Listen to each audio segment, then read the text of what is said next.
Mi nombre es Pamela López, soy gestora cultural chilena, viviendo actualmente en Buenos Aires, Argentina, y hoy me toca estar aquí moderando este panel que trata sobre el trabajo cultural y la sustentabilidad, un tema que nos atiende a todos y a todas, no solamente desde nuestro lugar de académicos, investigadores, sino que también aquellos que estemos en el punto de la creación, ¿cierto? Y del trabajo en cultura.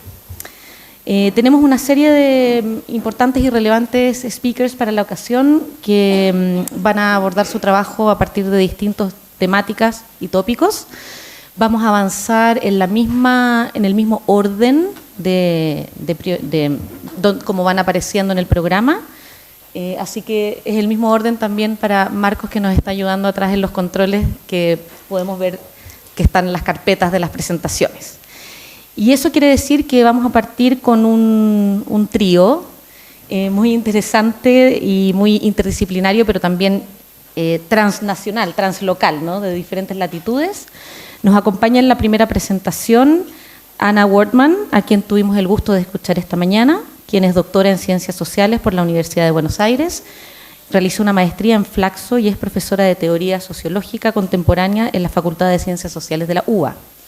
Investiga en el área de estudios culturales del IIGG y sus temas de investigación y publicaciones abordan las identidades juveniles, las clases medias, los consumos culturales de cine y música. La acompaña también Cecilia Dinardi, quien es doctora en Sociología por la London School of Economics and Political Science, donde también realizó su maestría en Culture and Society. Actualmente Cecilia es profesora e investigadora en Goldsmith, en la University of London, donde también actúa como directora de investigación en el Instituto de Emprendedorismo Cultural y Creativo. Sus áreas de trabajo son ciudades y urbanismo creativo, políticas culturales y economías creativas. Y cierra este triunvirato Matías Muñoz Hernández, doctor en Economía Cultural por la City University of London, máster en Gestión Cultural y actualmente trabajador de la Organización Mundial de Propiedad Intelectual en temas de transferencia tecnológica en las industrias creativas. Por favor, tenemos 20 minutos. Yo les voy a ir haciendo alguna seña o gesto cada 6 minutos, me lo indicaron más o menos. Y la presentación que comienza tiene por título El trabajo cultural también es un trabajo. Muchas gracias, Pamela. Buenas tardes a todos y todas. Estamos muy contentos de estar acá con ustedes.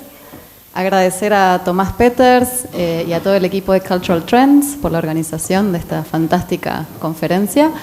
Y bueno, lo que vamos a presentar hoy es una presentación colectiva. Voy a empezar hablando y luego pasaré el micrófono a mis colegas. Esto fue un trabajo, a ver, ahí está, como ya dijimos, colaborativo desde la sociología y la economía cultural. Y es resultado de un proyecto que hicimos sobre el impacto de la pandemia en las artes escénicas, particularmente en los trabajadores freelancers, y fue un estudio comparativo entre Londres y Buenos Aires. Todo el trabajo de campo se hizo durante la pandemia, o sea que fue virtual, y bueno, tuvimos algunos desafíos también en términos de cuestiones prácticas. Voy a arrancar hablando un poco de los objetivos del trabajo, presentando las preguntas de investigación, la metodología, y luego Ana les va a contar un poco más sobre los resultados en relación a la precariedad laboral, la digitalización y las políticas culturales durante y pospandemia, y finalmente Matías va a hablar un poco de uno de los principales argumentos de esta presentación, que es el trabajo digno como pilar de la democracia cultural. El objetivo de nuestra investigación era reflexionar sobre los desafíos y oportunidades que la pandemia trae a las políticas culturales en torno al trabajo cultural. Como ya sabemos, el impacto de la pandemia en el sector de las artes escénicas fue totalmente devastador, con el cierre de espacios culturales, la pérdida casi total del ingreso y las cancelaciones del trabajo. En este contexto, los trabajadores y las trabajadoras más afectados dentro del sector cultural fueron los freelancers y en las artes escénicas, que constituyeron el foco de nuestro trabajo. Teníamos 3 dimensiones de análisis. La primera tenía que ver con el impacto de la pandemia, cómo la pandemia afectó los medios de subsistencia de estos trabajadores, tanto en Londres como en Buenos Aires. teníamos interés específicamente en centrarnos en experiencias individuales de trabajadores y complementar, en vez de replicar, las grandes encuestas que estaban siendo realizadas durante la pandemia sobre impactos económicos, sobre todo en grandes instituciones culturales. En la segunda dimensión de análisis tenía que ver con las estrategias que usaron los artistas y las artistas para afrontar la crisis. Y finalmente el apoyo de políticas públicas, tanto en términos del apoyo recibido, como así también el apoyo deseado que no fue recibido. Me gustaría resaltar 5 puntos claves que queremos dejarles como parte de esta presentación. El primero es que el sector cultural, como sabemos, ya se encontraba en crisis antes de la pandemia y el COVID lo que hizo fue visibilizar esa precariedad que ya existía en el sector cultural. El segundo punto es que vimos una gran desconexión entre lo que fue la experiencia vivida por los artistas y el apoyo brindado por el Estado, por las políticas públicas de cultura. El tercer punto es que si bien estos artistas eligen trabajar de forma independiente, en una situación de emergencia como fue COVID-19, perciben la fragilidad y las consecuencias catastróficas de su condición laboral. El cuarto punto es que el trabajo digno entonces se presenta como un pilar fundamental de la democracia cultural, ya que sin él la pluralidad de prácticas, saberes y modos de hacer cultura no estaría garantizado. Y finalmente que las políticas culturales deben ir mucho más allá de brindar un apoyo económico para también proveer en distintas áreas, desde la capacitación digital, la formación de redes, hasta el apoyo en salud mental y también la producción de datos sobre el sector independiente. Estas son cuestiones que ya fueron surgiendo ayer, hoy a la tarde, ¿no? En relación a lo que es el fair work, el trabajo informal y la falta de datos sobre el sector independiente. Bueno, ¿qué hicimos? Básicamente adoptamos una estrategia cualitativa, como dije antes, queríamos complementar más que replicar estudios cuantitativos que abundaron durante la pandemia sobre el sector cultural y creativo. Usamos un muestreo intencional, bola de nieve, redes sociales, contactos, para reclutar 73 artistas, tanto en Londres como en Buenos Aires. Los criterios eran que tenían que ser artistas independientes, freelancers, pertenecer a las artes escénicas, usamos 6 sectores: circo, danza, teatro, música y ópera. Y también hicimos 20 entrevistas en profundidad, junto a 12 estudios focus groups. Todo fue virtual. Y finalmente hicimos 2 policy workshops donde presentamos los resultados, tanto en Londres como en Buenos Aires. Estos sí fueron presenciales. Y nos dieron, mejor dicho, la oportunidad de reflexionar, de intercambiar ideas en relación a qué es lo que pueden hacer las políticas de la cultura para apoyar la recuperación del sector. Y acá veíamos algunas de las imágenes que usamos en los focus groups, que fueron 6 en cada país, en donde invitábamos a los participantes a reflexionar sobre el uso de las tecnologías en sus prácticas artísticas, en las respuestas y el impacto del distanciamiento social, protestas de sindicatos y colectivos. Y como pueden ver arriba a la izquierda, a su derecha, vemos un póster que fue muy polémico, que es Fátima, es una artista, una bailarina negra inventada, que fue una campaña del gobierno inglés invitando a los artistas a reformarse, digamos, a recapacitarse en otras áreas. Y lo que dice el póster es que Fátima aún no sabe que su futuro puede estar en lo tecnológico, ¿no? En cyberwork. Y como se imaginan, fue muy resistido y muy criticado en nuestros focus groups. Y ya para ir cerrando mi parte de la presentación, en relación a los impactos que estudiamos de la pandemia, fueron tanto positivos como negativos, según las perspectivas de los artistas que participaron. Los positivos tenían que ver más que nada con parar la vorágine de la vida cotidiana, ¿no? La pandemia dando la oportunidad de tener más tiempo para pensar sobre desarrollo personal, sobre la carrera futuro. También como la pandemia, esto se veía como algo positivo, permite visibilizar esa invisibilización de la precariedad en la que se trabaja cotidianamente en las artes escénicas. Y finalmente, cómo las redes, el uso de tecnologías digitales realmente fue una gran oportunidad para muchos, sobre todo en Argentina, de expandir públicos, crear nuevas redes, sobre todo en la docencia.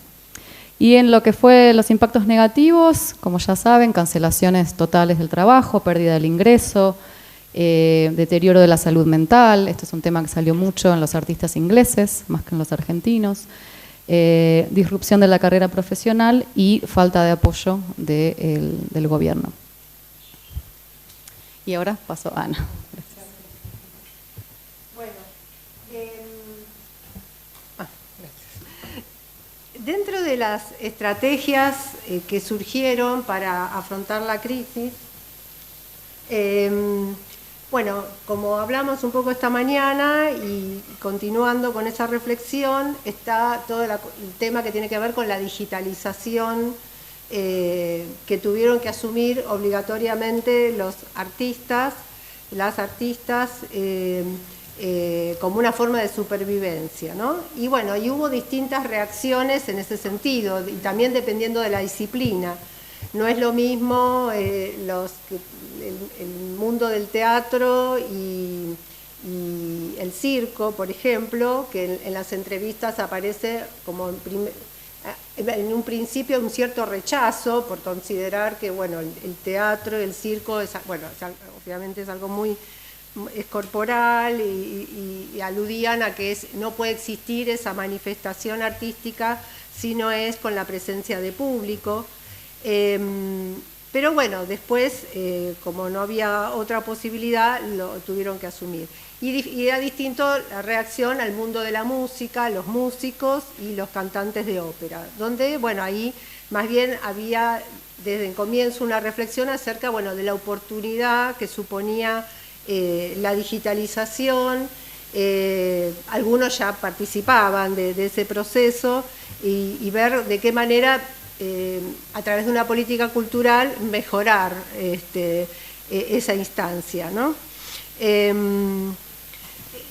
Bueno, después hubo estrategias que tenían que ver más en el plano personal, subjetivo, que bueno, ahí también aparecía el tema de la desigualdad, como fue mencionado en mesas anteriores, porque bueno, no es lo mismo artistas consagrados que artistas más jóvenes, y también diferencias en las distintas disciplinas, ¿no?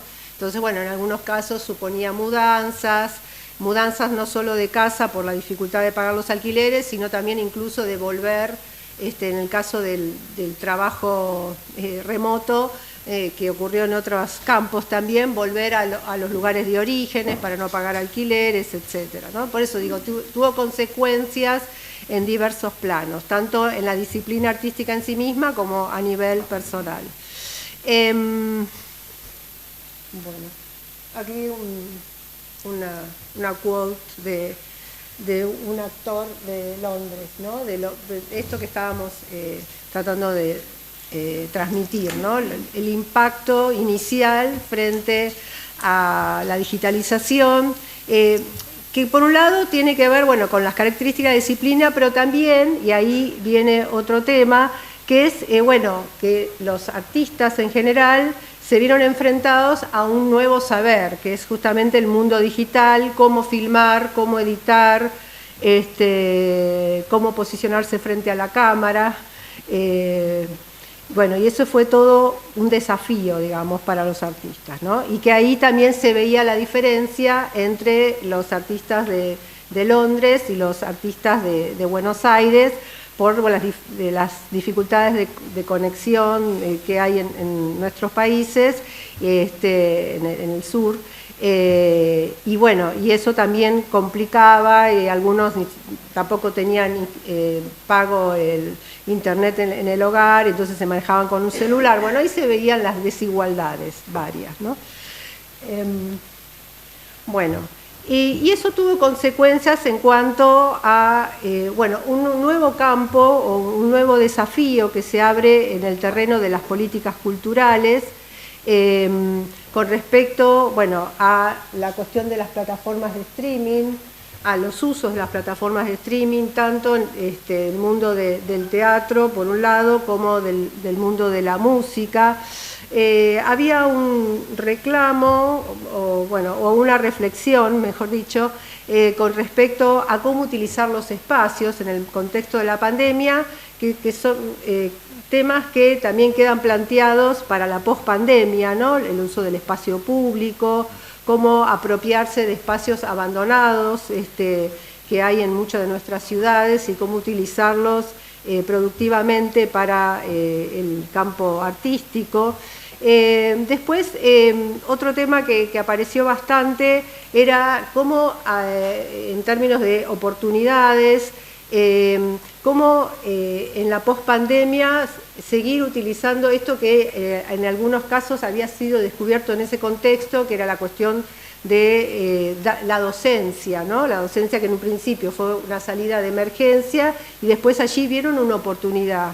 Y bueno, cómo desde las políticas culturales se debería intervenir y más en contextos como la Argentina, en términos de, cómo se cobra el dinero, en fin, cómo mantener eso a futuro como una manera de sostén del trabajo artístico.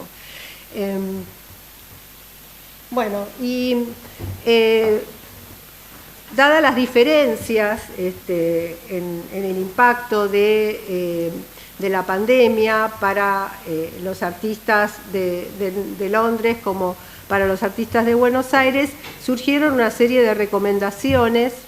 En el caso de Londres, cuantificar y compensar económicamente los tiempos de ensayo, realizar un censo de trabajadores. El tema del censo de trabajadores aparece en los dos y efectivamente esa es una cuestión muy significativa para las políticas culturales porque para generar, digamos, este es un tema que va a desarrollar Matías, pero para saber de qué manera apoyar a los artistas necesitamos saber quiénes se autodefinen como artistas, quiénes son los trabajadores y a quiénes sería justo apoyar, digamos. Entonces necesitamos tener un censo de los trabajadores, ¿no? En el caso, como mencionaba Cecilia, aparecía más fuerte la cuestión subjetiva en términos de políticas culturales, del apoyo a trabajadores culturales en términos de salud mental, o por lo menos lo manifestaron más en esas palabras, y en el caso de Buenos Aires aparecía la cuestión de los alquileres, que Buenos Aires es grave para todo el mundo, pero aquí aparecía específicamente en términos de los artistas, ¿no? Regulaciones, sí, regulaciones en las plataformas de streaming y para el caso de Londres, en el caso de Buenos Aires, como mencionábamos antes, proveer una infraestructura adecuada en términos tecnológicos por las debilidades que tiene la infraestructura y cómo además democratizar y que los artistas en un contexto de precarización laboral puedan utilizar las plataformas.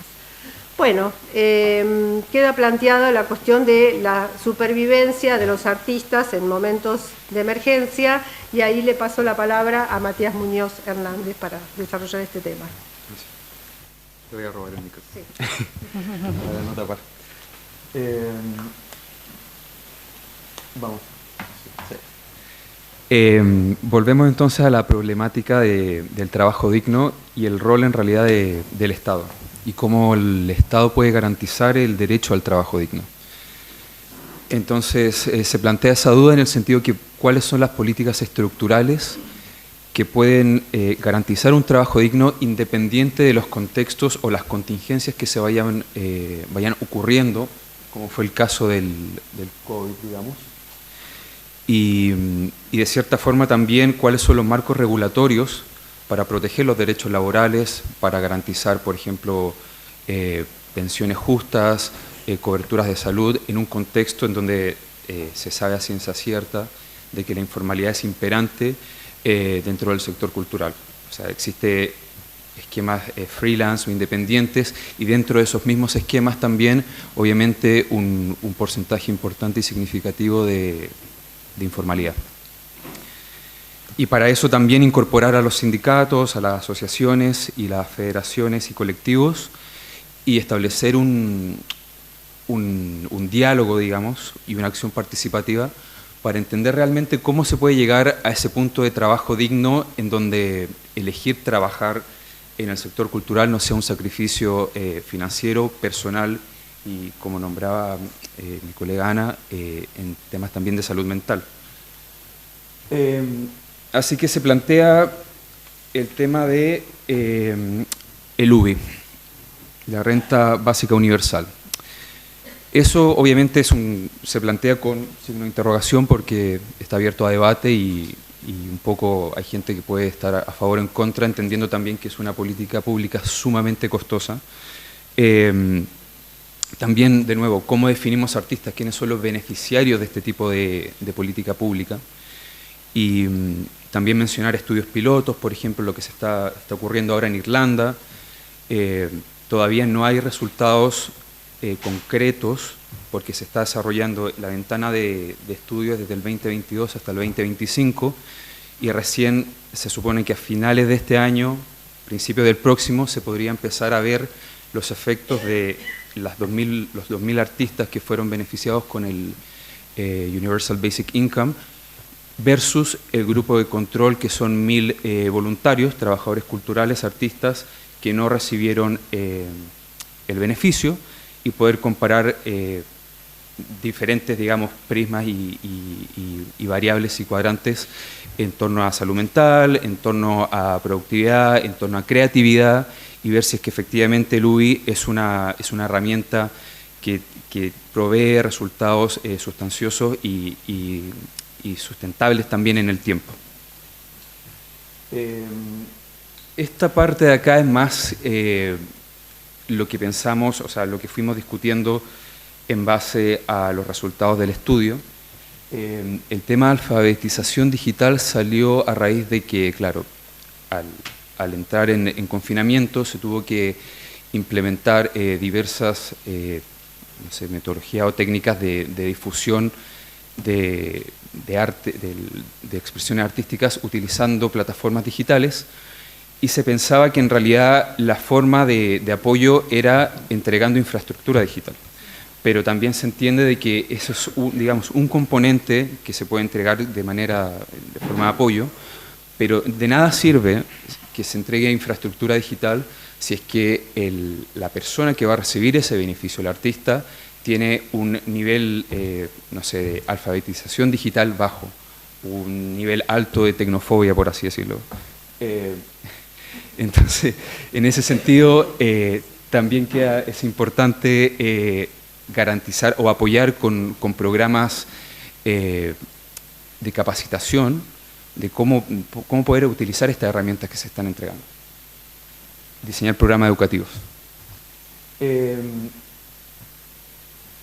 Claro, el tema de la formalización con incentivos de seguridad social es de nuevo apoyos financieros, un poco tocando lo del UBI, pero quizá también enfocándose en garantizar que el artista tenga el trabajo digno en las etapas donde el artista no puede generar retribución económica, que son en general las fases de producción y de creación artística.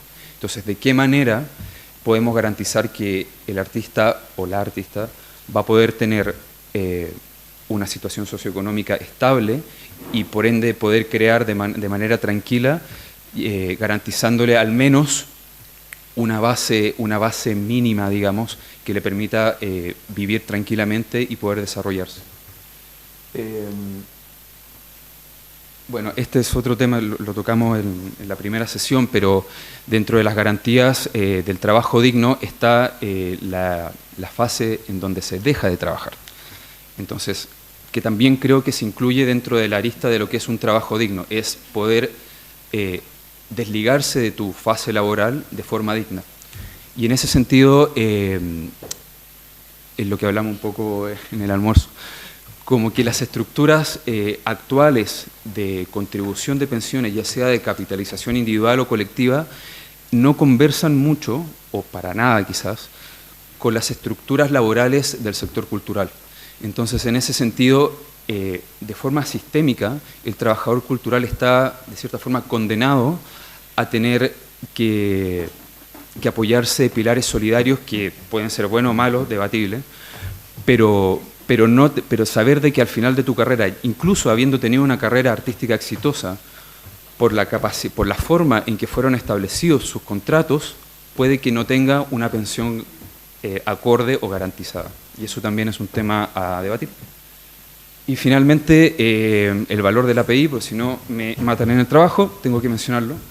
El valor de la propiedad intelectual en el entorno digital creo que también es sumamente relevante y al menos desde la OMPI, desde la Organización Mundial de Propiedad Intelectual, hay un diálogo y un programa muy fuerte de tratar de visibilizar y mostrarle a los creadores, en el fondo, cuál es el valor de sus creaciones hoy, o sea, cuál es el valor de propiedad intelectual y por ende valor económico que tienen sus creaciones, porque muchas veces el no saber te limita a dejar de crear, porque crees que tu creación no tiene un valor intrínseco, o más bien tiene un valor estético y simbólico y no un valor en propiedad intelectual y eventualmente económico. Entonces, en ese sentido, promover los derechos de propiedad intelectual y también los programas a nivel internacional y obviamente con sus bajadas a nivel nacional y regional en torno a este tema. Y bueno, otra quote, digamos, de lo que fueron las entrevistas. Nicolás, un actor de Buenos Aires, decía, me acuerdo del 2001 y era una crisis tremenda, mucho peor todavía. Y el teatro explotaba de creatividad. Los argentinos tenemos esa capacidad. Como dicen los chinos, que la crisis es peligro y también oportunidad. Entonces, en el fondo, tomar estos periodos de crisis, o bueno, en este sentido ya post-crisis, identificar las oportunidades y también permitir en este caso creo yo, la era digital, tomarla como un nuevo escenario para entregar formas más balanceadas, diría yo, y mejor distribuidas de escenarios tanto para trabajadores para trabajadores culturales y artistas que tengan carreras consolidadas, pero también emergentes, arte experimental. Entonces aprovechemos, digamos, la oportunidad del digital era para no repetir los mismos vicios que se hicieron anteriormente en escenarios, digamos, más análogos y ocuparlo de forma más equitativa y justa. Y por último, y aquí sí que termino, ese es el paper que recientemente publicamos con Ana y con Cecilia, está en Cultural Trends y ahí pusimos un QR acorde a la era digital para que lo puedan descargar, está Open Access, así que nada, eso, para que lo lean y cualquier duda o consulta se acercan y conversamos. Eso, gracias.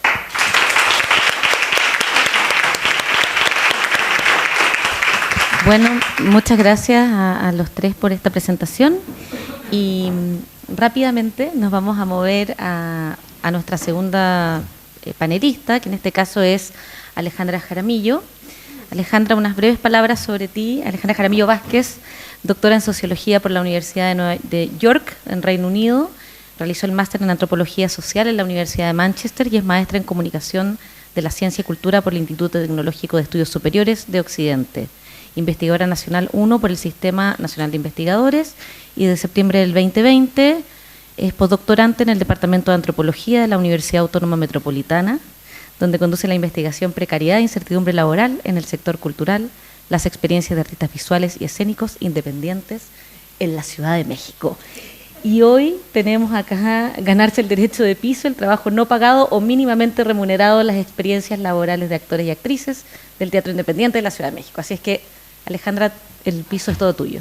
Muchas gracias. Buenas tardes a todas y a todos. Te pido que enciendas tu micrófono para que ahora sí te podamos escuchar mucho mejor. Entonces, bueno, qué emoción y qué nervios estar con grandes académicos. Y bueno, este trabajo que voy a presentar es pues el resultado ya de un proyecto de investigación que comenzó en septiembre del 2020 en el Departamento de Antropología de la UAM Iztapalapa.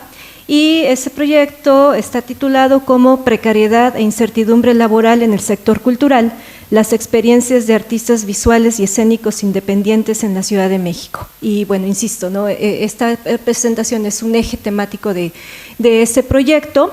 Y ¿podemos cambiar, por favor? Creo que tú tienes un clic. Bueno, para comenzar, por lo general en discursos de políticas culturales del Estado, de organizaciones internacionales como la UNESCO, por lo general hay una visión afirmativa y positiva respecto a la cultura. En tres aspectos, ¿no? Que la cultura tiene que ver con la transformación social para levantar poblaciones en situación de desventaja social, que hay un impacto en la salud mental de las personas, que esta es una línea que mucho se ha abordado en el Reino Unido y que tiene un impacto económico positivo para las economías de los países. Entonces, en pocas palabras, hay un efecto muy positivo y respecto a la cultura. Sin embargo, cuando, pues ya bien lo hemos platicado, cuando nos ponemos a pensar quiénes son los que hacen arte y cultura y en qué condiciones laborales se encuentran, ahí es donde aparecen, ¿no? Las contradicciones o las dificultades en relación a todas estas poderes bondadosos acerca de la cultura. Y pues podemos encontrar que artistas que también son trabajadores culturales enfrentan serias situaciones de precariedad y de desigualdad. Y esta foto, por ejemplo, es una foto de un movimiento que en la pandemia pues hizo visible toda la problemática de la precariedad y desigualdad en el gremio artístico mexicano.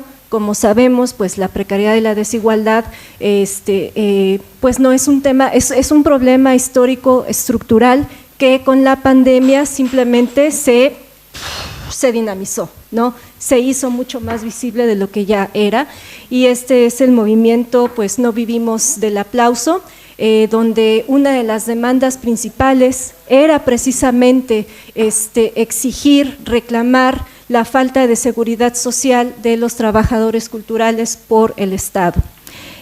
Bueno, entonces, con base en estos puntos,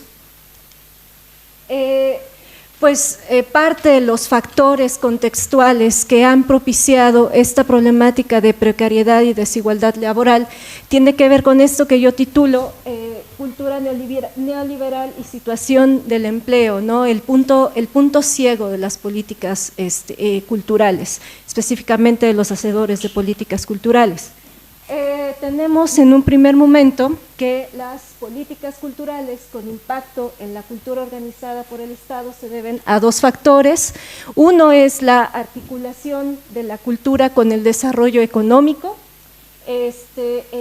un trabajo ya desarrollado principalmente por Néstor García Canclini y Ernesto Piedras Feria, y otro que viene de una vena más del Reino Unido, que tiene que ver con la visión instrumental de la cultura, que en el Reino Unido hubo pues toda esta visión de que para justificar el presupuesto público, pues el sector cultural tenía que decir o justificar esta visión, ¿no? De que podía hacer algo bueno, ¿no? en la población, que es lo que también se conoce como the social impact of the arts, el impacto social de las artes, ¿no? En México sí hubo ciertos se retomaron, ¿no? estas visiones, y desde el año 2000 aproximadamente en adelante, los programas y los proyectos culturales pues también tuvieron esta visión de acercarse a poblaciones en desventaja social, pero que aquí lamentablemente a falta de evaluaciones, sobre todo cualitativas importantes, a veces esos proyectos terminaban generando muchas más desigualdades de las que ya estaban ahí, ¿no? Y bueno, por otra parte, en relación con esta cultura neoliberal y la situación del empleo, pues también podemos ver que los efectos de este capitalismo flexible, de este neoliberalismo, se pueden ver precisamente en actualmente los emprendedurismos, los trabajos por proyecto y una visión, un ethos del trabajo creativo o cultural, en donde se refuerza la visión del individualismo, del genio creativo, o pues exaltar el trabajo autónomo, ¿no? Y aquí me parece que pues sí, los trabajos de Jaron Rowan, de David Lee, han apuntado mucho, ¿no?, a esa situación. Entonces, estos elementos contextuales los pongo en la mesa porque precisamente nos permiten acercarnos, ¿no?, a todo este fenómeno de separación del Estado con respecto a la seguridad social de los trabajadores. Como siguiente diapositiva, yo he trabajado con la categoría analítica de precariedad laboral, que viene principalmente desde los estudios laborales, y aquí, bueno, retomando los trabajos de Rocío Guadarrama, de Luis Reigadas, ellos nos hablan que la globalización y el desarrollo tecnológico intensificados desde la década de los 90 ha generado diversas formas de organización del trabajo, y que estas diversas formas de organización del trabajo lo que terminaron acentuando fue el empleo informal, la flexibilidad del empleo, la mínima o nula seguridad social, donde el trabajo cultural es solamente una de muchas áreas que se han dado, ¿no? La academia, la cultura, el trabajo en las industrias, son de los distintos áreas del trabajo donde podemos encontrar también otras formas de precarización laboral.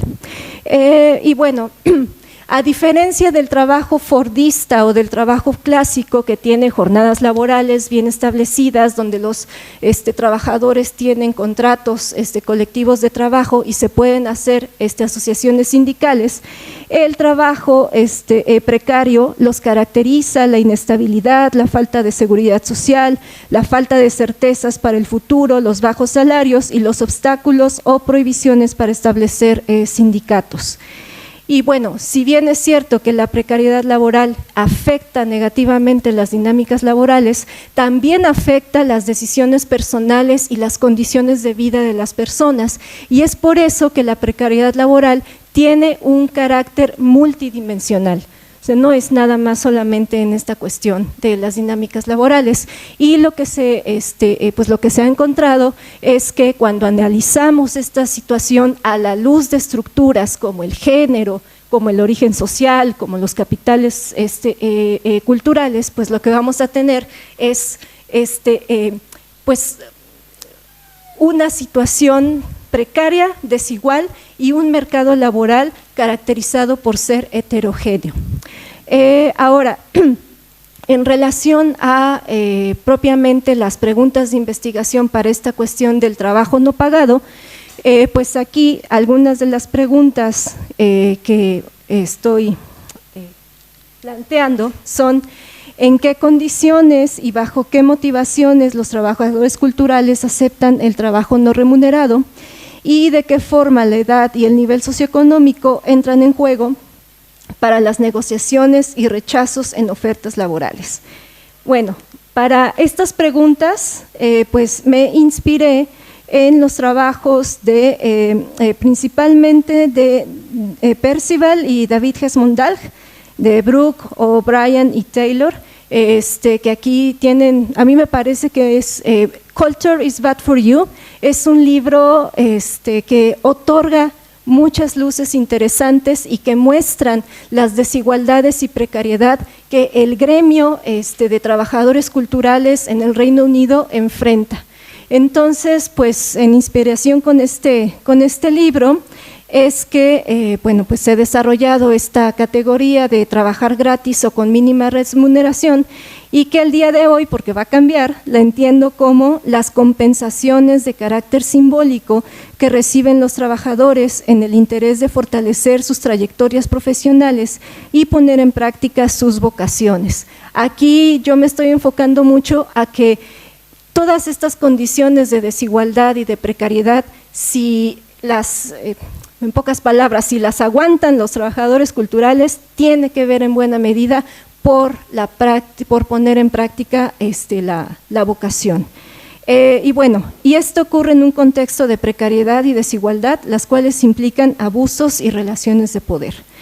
En relación a esto, pues el trabajo de investigación lo he realizado en la Ciudad de México, porque me parece que la Ciudad de México muestra una fuerte contradicción entre, por un lado, las condiciones laborales de quienes hacen cultura, y por otro lado, porque la Ciudad de México aporta un porcentaje considerable al PIB, tanto local como nacional, porque en el corredor de la Ciudad de México, que es el poniente sur, es donde más concentración existe, tanto de actividades culturales como también de universidades públicas, de escuelas de teatro. Entonces todo eso permite pues la congregación de artistas que, insisto, bueno, también son, ¿no?, trabajadores culturales.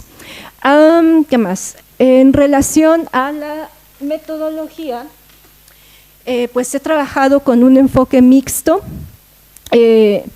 He consultado principalmente el cuestionario ampliado del Censo de Población y Vivienda del INEGI, y también las encuestas Encuesta Nacional y Ocupación de Empleo, y también encuestas de académicos en el ámbito de estudios laborales y de antropología cultural.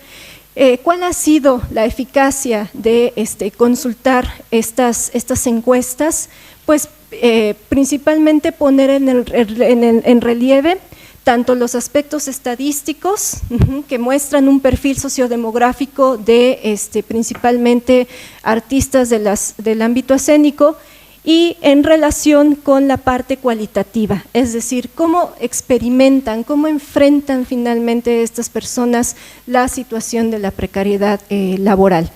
Y bueno, también un poco en inspiración de Brooke, O'Brien y Taylor, también trabajado con la perspectiva de la interseccionalidad, que esto pues también ha permitido mostrar, ¿no?, las desigualdades en torno al género, al origen social, y a la cuestión de los capitales culturales.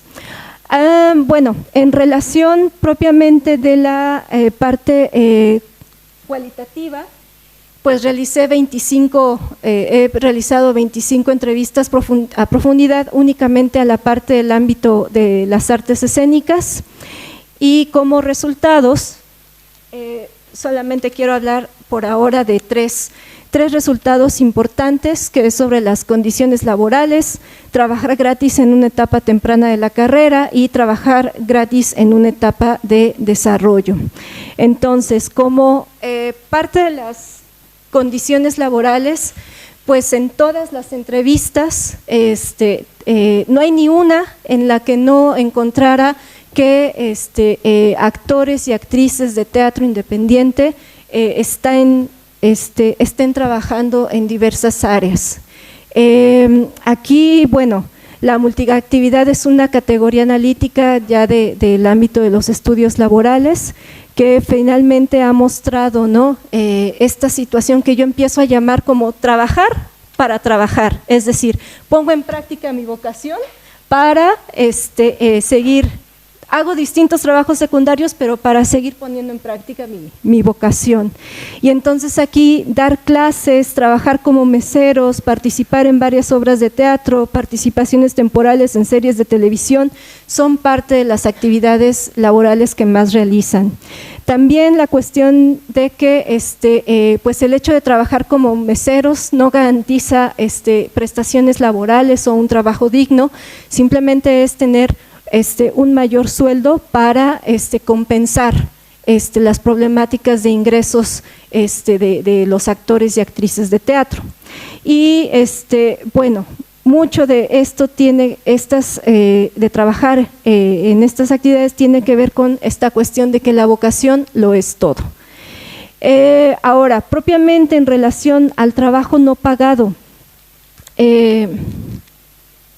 bueno, pues he encontrado aquí que estos actores y actrices del ámbito independiente en una etapa temprana de la carrera trabajan principalmente por la cuestión del aprendizaje.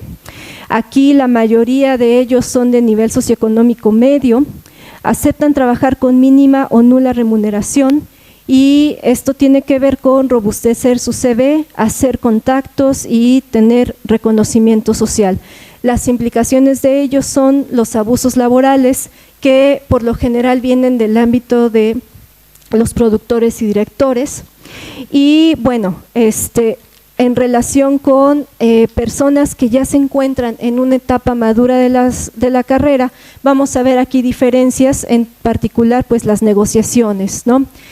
Aquí en mi pequeña muestra son personas de nivel socioeconómico medio y medio alto y encontré que bueno, según el nivel socioeconómico, unos lo hacen por amor a la vocación, otros toman distancia.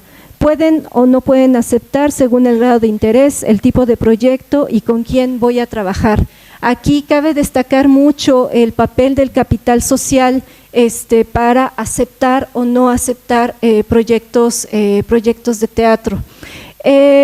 Y bueno, olvidé decir que me enfoqué principalmente con actores y actrices de teatro independiente porque es en este ámbito que ellos consideran la independencia donde más podemos ver todas estas efectos de un capitalismo flexible que corroe el trabajo digno en el trabajo, pues sí, propiamente en el ámbito cultural.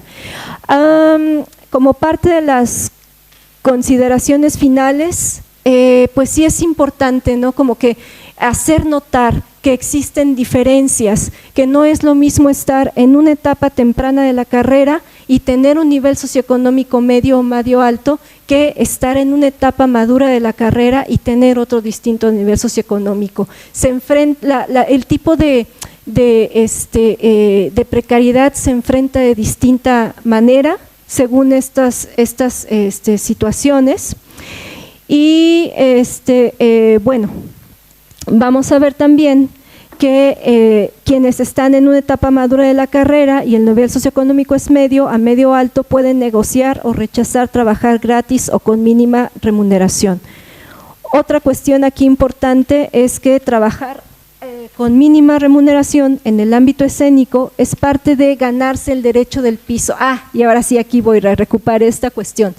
Pues resulta que cuando estaba haciendo mis entrevistas con personas que ya estamos hablando de aproximadamente de 30 a 35 años en adelante, ellos a manera de reflexión decían, es que trabajar gratis es como una especie de ganarte el derecho de piso, es decir, que no para poder entrar al campo laboral del teatro escénico, pues había que como que dar algo a cambio, ¿no? Y eso es lo que ellos llaman ganarse el derecho de piso. Un minuto, ok. Bueno, entonces ya nada más decir que las relaciones sociolaborales que se forman se enmarcan en relaciones de poder y precariedad, donde los más jóvenes y también las mujeres, iniciando sus carreras actorales, aceptan participar en proyectos sin percepción, impulsados por sus vocaciones y el deseo de desarrollar experiencias que los conduzcan al reconocimiento social de su gremio. Y bueno, ya nada más como parte de las referencias bibliográficas, pues aquí están, Eleonora Belfiore, Bordat, Brooke O'Brien y Taylor, y pues ya, nada más. Gracias.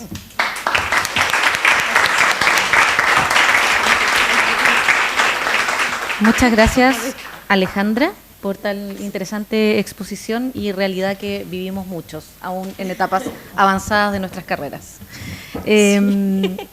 Dicho eso, Sofía, si me permites presentarte un poco antes de que comience la presentación que veremos ahora, que se llama Financiamiento público a la cultura y creatividad, presupuestos, instrumentos y perspectivas.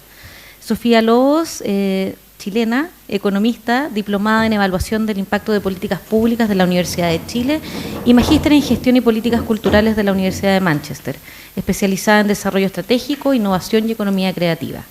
Durante 15 años se ha dedicado a liderar la implementación de medidas de política pública de fomento productivo asociado a las economías creativas, la participación en comités públicos y privados, así como proyectos de investigación sobre temas económicos, sociales y culturales. Dicha experiencia ha avalado su participación en instancias internacionales como la OCDE, CERLAC, OMPI, BID y APEC, y esta, por supuesto, que es la que está presentando hoy.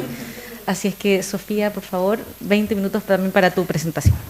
Bueno, muchas gracias a Tomás, por haber organizado este tremendo evento. La verdad es que es un lujo para el desarrollo de las políticas culturales tener este espacio de reflexión y es un orgullo también que se esté alojando en nuestro país. Así que a la Universidad de Chile, al GAM, a todos, la verdad, que estuvieron involucrados. Les voy a presentar un estudio que tiene características un poquito distintas a las que la mayoría de los estudios que se han presentado acá, principalmente porque es un estudio de política aplicada que fue requerido por el BID. Entonces, al ser requerido, no tiene tanta rigurosidad en estándares, o sea, tiene mucha rigurosidad a nivel metodológico, pero me gustaría, más allá de discutir estos temas metodológicos, que los podemos hacer, y me encantaría hacerlo con un café, me gustaría conversar sobre los hallazgos. Entonces voy a pasar muy breve sobre la metodología para concentrarme más en los resultados. Entonces, para partir, comentarles que, claro, este es un estudio que viene del BID y viene por un requerimiento bastante especial de la Unidad de Cultura y Creatividad, porque en el fondo estábamos en noviembre, plena pandemia, y la directora me dice, ¿sabes qué? Necesitamos, plena pandemia, muchos estudios de caracterización del impacto en el sector, que compartimos absolutamente de que se desarrolló bastante en términos cualitativos.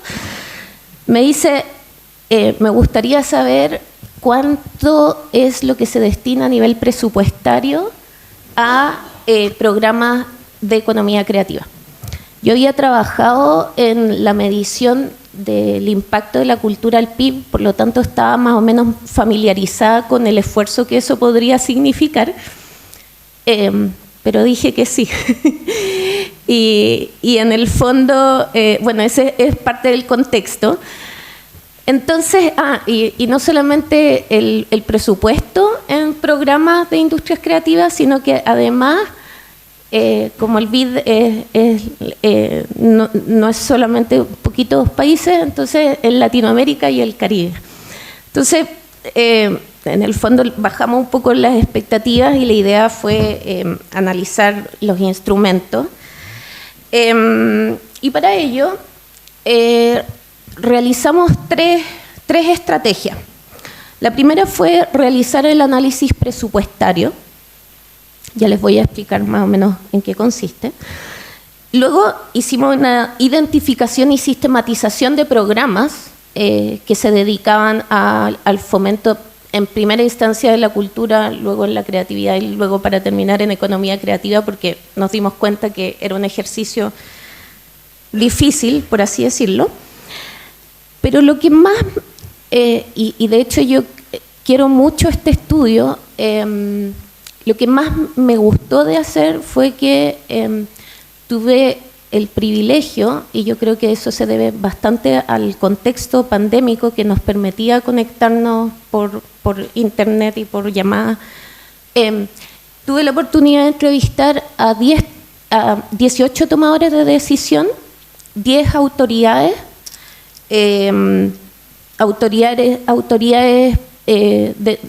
designadas por el poder político máximo. Me refiero a directores, ministros, secretarios de cultura, de Argentina, Colombia, Costa Rica, Ecuador, Honduras, Nicaragua, Panamá, Uruguay y Perú.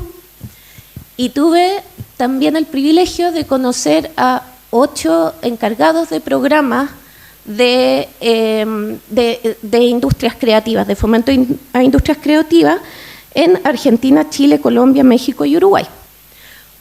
Y en el fondo el objetivo de esas entrevistas, que fueron 18 en total, lo que buscaba era justamente indagar en esta relación tensa que hay entre economía y cultura, principalmente desde la perspectiva de cómo podemos justificar ante Hacienda, sobre todo esa era una pregunta muy importante para las autoridades, el fomento al sector. Entonces, dicho eso, hay bastantes desafíos y limitaciones que tiene el estudio, en particular la heterogeneidad del marco administrativo gubernamental. Evidentemente no es lo mismo países que tienen una unidad como más territorial descentralizada, con distritos federales, o uno que es más unificado. Entonces eso es una limitación muy fuerte para indagar sobre presupuesto.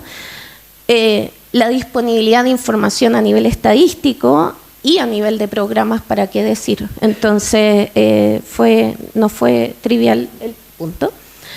Entonces, bueno, para partir con la estrategia número 1, lo primero que hicimos fue darnos cuenta que existían 3 tipos de financiamiento público a la cultura y la creatividad. Uno que dependía de gobierno central directamente, al cual denominamos nivel 1, que son la institucionalidad que por misión busca el fomento, el desarrollo artístico-cultural, llámese ministerios de cultura, secretarías, etc. Luego el nivel 2, que son aquellos ministerios que su misión no está ligada a la cultura, pero que sí cuentan con programas asociados al fomento artístico-cultural. Y a nivel 3, las entidades descentralizadas, que son en el fondo los municipios, los departamentos, entidades que tienen sus propias autoridades electas y que por lo tanto tienen una participación en el presupuesto que definen ellos mismos. Entonces, bueno, ya, el primer paradigma, esta es una cifra que tiene muchas limitaciones, pero es interesante levantarla, porque en el fondo lo que nos preocupamos de hacer fue levantar todos y cada uno los presupuestos en cultura y presupuestos nacionales de los 14 países que están ahí mencionados. Fue donde encontramos información que estuviese disponible. Y el promedio es 0,34 en todos los países latinoamericanos, la participación del presupuesto de cultura en el presupuesto general, y destaqué el de Chile, que es el 0,35. Este es nivel 1, ¿ya? Que es institucionalidad cultural. Luego, y aquí empiezan las limitaciones, el nivel 2. Solo 4 países tenían, o sea, de los 14 que pasamos que tenían información, ahora solo 4 tenían, con bastantes problemas también, pero habían algunas conclusiones que eran interesantes. Por ejemplo, que en Chile y Argentina la participación de los otros programas era bastante superior que el de nivel 1. Y esto principalmente está fundamentado porque la participación del Ministerio de Educación, principalmente a partir de las compras de los libros, la adquisición de libros era un porcentaje relevante, ¿ya? Y luego, ya aquí donde no hay información básicamente, que es a nivel 3, es decir, las provincias, municipios, y aquí se ponía claramente más interesante la cosa, porque empezamos a indagar que era casi 3 veces más el presupuesto a nivel territorial que el de nivel 1. Entonces empezamos a pensar que había algún problema, como que tal vez no estábamos viendo. Y este problema, de hecho acá les menciono un estudio que hizo la OECD, que lo lanzó el año pasado, porque tuvimos una diferencia acá con la metodología que desarrollamos, porque evidentemente mezclar presupuesto con gasto de vengado tiene complejidad, ¿eh? Acá, por supuesto, la OSD se preocupa de tener todo estandarizado. Pero lo interesante es que tienen a nivel subnacional y nacional es bastante coincidente que la participación de nivel 1 es menos del 1%, pero es bastante mayor a nivel subnacional. Entonces, y las cifras eran relativamente coincidentes entre, uno era el 2018, el año base, y el otro el 2019. Ya, entonces, con la estrategia 2 realizamos un mapeo de 65 programas, y cuando ya llegamos al nivel, y desarrollamos esta taxonomía para como definir y clasificar los distintos instrumentos de acuerdo a fomento a la oferta y a la demanda, principalmente porque era el BID, entonces el BID tiene una mirada de fomento productivo, por lo tanto era lo que nos convocaba. Pero acá hay políticas culturales a nivel general, ¿ya? Y en el fondo para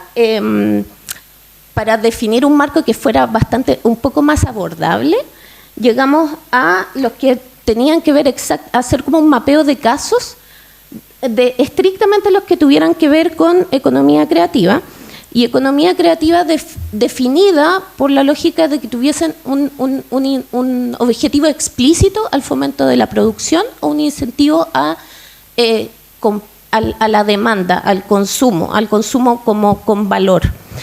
Y ahí teníamos 43 estudios, de los cuales, y aquí hay otro resultado interesante, 33 eran para el fomento a la oferta y solo 10 a la demanda. Entonces, aquí hay un tema, porque en el fondo uno ve un cierto desbalance entre cómo logramos que haya una mayor apreciación del arte y la cultura, si es que efectivamente tampoco existen incentivos hacia ese lado. Entonces, acá les voy a mostrar, los pueden revisar, cada uno está detallado los casos, pero en particular este caso me alucina, porque fue desarrollado por la Asociación Nacional de Investigación e Innovación de Uruguay, la ANI, en conjunto con el BidLab, y se trata de un voucher para consumo intermedio. ¿Qué significa eso? Que en el fondo la ANI otorga un voucher para la contratación de organizaciones culturales por una entidad tradicional, ¿ya? Y en este caso es alucinante, porque es una enfermera de la unidad de cardiología de un hospital que atiende niños. Sabía que tenía un tema, era mucha presión para los niños el proceso de operación. Entonces lo que hizo es básicamente un videojuego, que lo que hace es, desde que el niño parte desde la sala, desde su habitación hasta el pabellón, va con un videojuego, y el videojuego va incluso con como las mismas temperaturas, va jugando, y cuando llega a la sala de operación llega a un área congelada porque hace más frío, y el niño, cuando le ponen la anestesia, se duerme. Entonces ahora, si Marcos me ayuda, bueno, este es un video 4 minutos, lamentablemente no lo pude hacer tan bien como al lado, pero lo pueden ver solamente para que se entienda un poco la idea. De nada. Soy Matías, tengo 7 años, me operaron el 9 de agosto. Carolina me puso los lentes, me encantó, y vi la película de Chiquito. No te dejaré llorar de amor. Sobre todo agradecerte por el laburo que estás haciendo, por cuidar la salud emocional de los niños, que tantas veces olvidada y tan necesaria. Así que bueno, reiterarte que para nosotros fue fundamental tu apoyo, contar con los lentes tanto para Clara como para nosotros. Ya, lo puedo dejar a disposición, son 4 minutos, es bastante extenso. Después la enfermera, que es Carolina, participó en la televisión por fondos para seguir apalancando recursos para este programa. Pero me parece que es interesante, sobre todo desde la perspectiva de cómo el arte y la cultura se pueden embarcar desde otras institucionalidades. Entonces, dicho eso, pasamos a la estrategia número 3, que es la que me gusta mucho. Y ya, bueno, entrevistando a los tomadores de decisión, nos encontramos con el paralelo con respecto a lo que estábamos viendo anterior, que se replica, la precariedad, donde acá efectivamente hay múltiples necesidades con respecto a muy bajo presupuesto. Y en el fondo eso significa hacerse básicamente cargo de toda la cadena de valor por parte de la institucionalidad cultural nivel 1. Y eso en términos más claros, para quienes no estén tan familiarizados con la cadena de valor, significa hacerse cargo desde la creación hasta la producción, a la distribución, exhibición, formación de público, etcétera. Entonces, con un presupuesto que es de 0,35% del total del presupuesto nacional, es bastante difícil hacerse cargo de todo esto. Entonces, ¿cuál ha sido la solución que han encontrado los apasionados que son los y las hacedoras de políticas culturales? Porque también aquí hay paralelos con respecto a la pasión que nos mueve siendo funcionarios públicos, es la articulación interinstitucional. Entonces, y esto ya lo había dicho Throsby en el 2010 con respecto a la necesidad de involucrar otros ministerios en la generación de políticas, de medidas de políticas ad hoc a la realidad sectorial, pero desde una mirada más de desarrollo. Entonces, dos ministerios fueron bastante mencionados. Uno, el desarrollo de industria o producción o economía, en el caso chileno, y otro, el de comercio internacional, para quienes son chilenos, ProChile y la Corfo, aparte del Ministerio de Cultura. Y a nivel público-privado también surgieron las cámaras de comercio y las cámaras de turismo. Es importante pensar, por ejemplo, en el caso de Colombia, lo que hace la Cámara de Comercio de Bogotá. Entonces, y algunos ejemplos de articulación interinstitucional, bueno, hay dos que tienen bastantes coincidencias en cómo se articula el comité. Uno es el de Chile y el segundo es de Colombia, pero ahora vienen los desafíos, porque la articulación interinstitucional tiene desafíos muy fuertes a nivel de cómo trascender independiente a la administración de turno, cómo generar capacidades entre los distintos hacedores de política pública y también con una visión muy territorial, porque muchas veces nivel 1 significa gobierno central y a nivel territorial pueden pasar muchas más cosas de las que creemos y por lo tanto las medidas tienen que ser ad hoc. Otra cosa que salió mucho y que fue muy interesante fue lo que se denominaban los traductores. Estas personas que son capaces de hablar de economía y cultura a la vez y que son capaces de relacionarse y tratar de ver en el otro cuál es la oportunidad con esta misma lógica de escasez y de necesidad, entender cuál es la necesidad de la otra organización y ser capaz de traducir desde una lógica de fomento cultural para responder al programa de la otra institución. Y lo otro que creo que también se ha mencionado bastante es el tema de la generación de medidas de impacto. Y aquí, medidas de impacto que vayan más allá de lo cuantitativo y que eventualmente sean con técnicas mixtas que permitan dar una luz, no solamente porque es muy difícil capturar el impacto que tiene la cultura en la pasión, entonces, en el amor, entonces, ¿cómo logramos generar eso? Y yo también citamos a Belfiore en alguna parte de nuestra, estoy muy emocionada de hecho que esté acá. Pero claro, al momento del pragmatismo de qué hacemos cuando tenemos recursos escasos, ahí sin duda ayuda la evidencia. Bueno, y algunas últimas reflexiones. Un tema que me ha dado muchas vueltas últimamente es el desarrollo de información y análisis, pero también la necesidad de generar perfiles que estén ad hoc a esas necesidades. Porque si el problema solamente lo miramos desde una lógica de son artistas y los artistas únicamente tienen que estudiar el tema del arte, es que va a ser muy difícil la interlocución con otras disciplinas. Entonces, desde ahí es que creo que hay un tema de formación de capacidades. Las universidades cómo logran atraer y también generar incentivos, porque el tema de las trayectorias laborales es un temón para todo el sector. Entonces, el cómo logramos y para nosotros, o sea, para quienes venimos de áreas que no son naturalmente culturales, la deserción está a la vuelta de la esquina, es buscar otro trabajo, básicamente.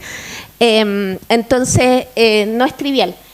¿Cómo visibilizar el vínculo entre cultura y desarrollo para apalancar financiamiento? Ese es otro tema que creo que es importante tener en mente. Y también cómo favorecer esta articulación interinstitucional a nivel público-público y público-privado, y que sea sustentable en el tiempo, que vaya más allá de las personas, sino que se transforme en mecanismos que estén instalados a nivel institucional, de manera que en el momento que una persona se va, uno se asegura que esto queda en el tiempo. Así que eso. Muchas gracias.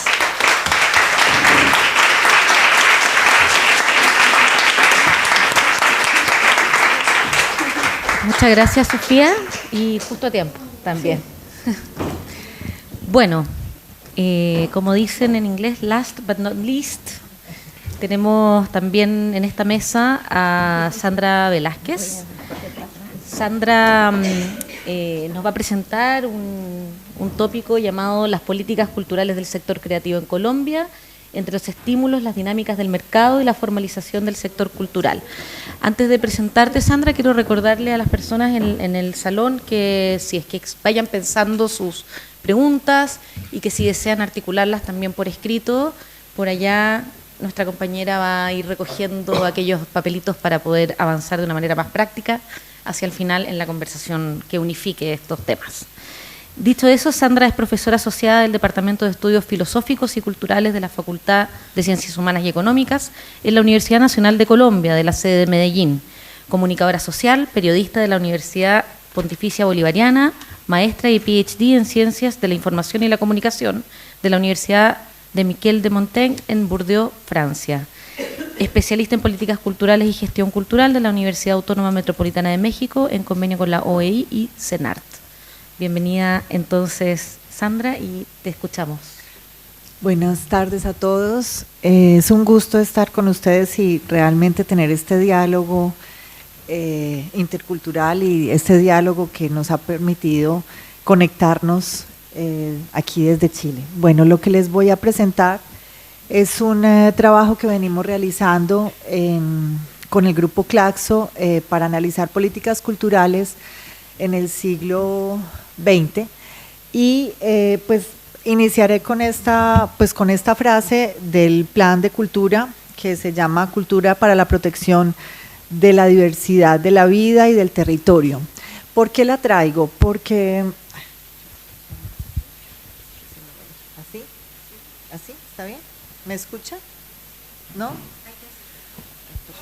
¿Ahí sí me escuchan? Sí, vale.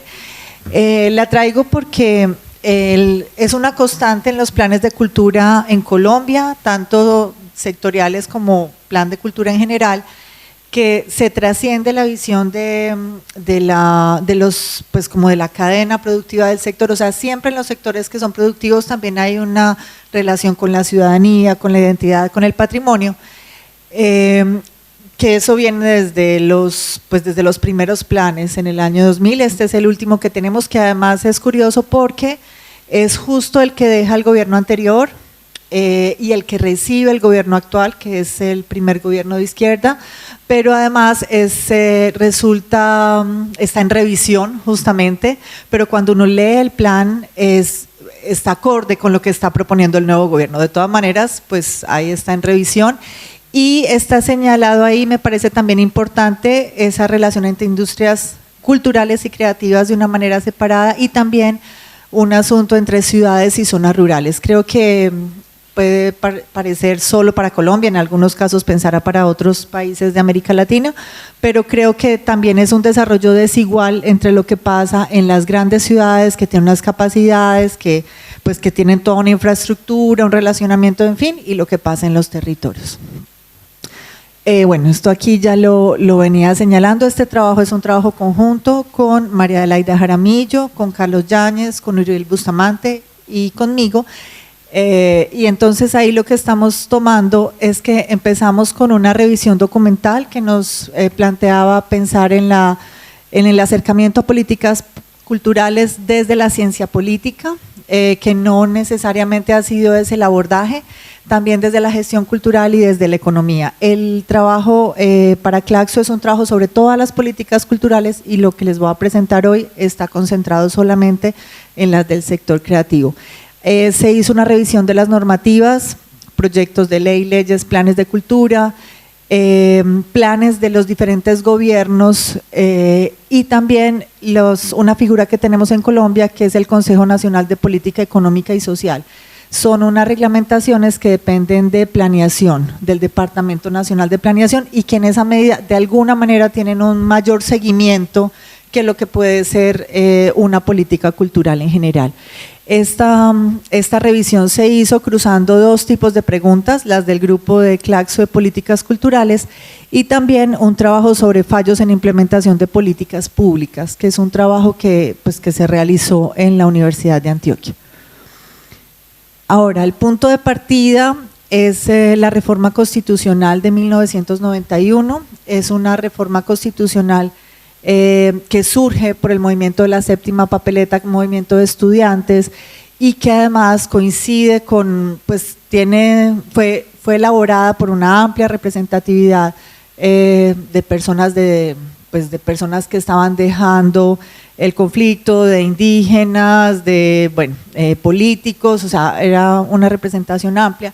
Y es importante esa reforma constitucional por la fuerza que tiene la cultura como fundamento de la nacionalidad, por la necesidad de comprender en sentido amplio la diversidad cultural del país y también porque se cruza con con otros ejercicios que venían dándose de manera más incipiente, pero que da más fuerza a esa descentralización y políticas y dinámicas locales, que digamos que no es tan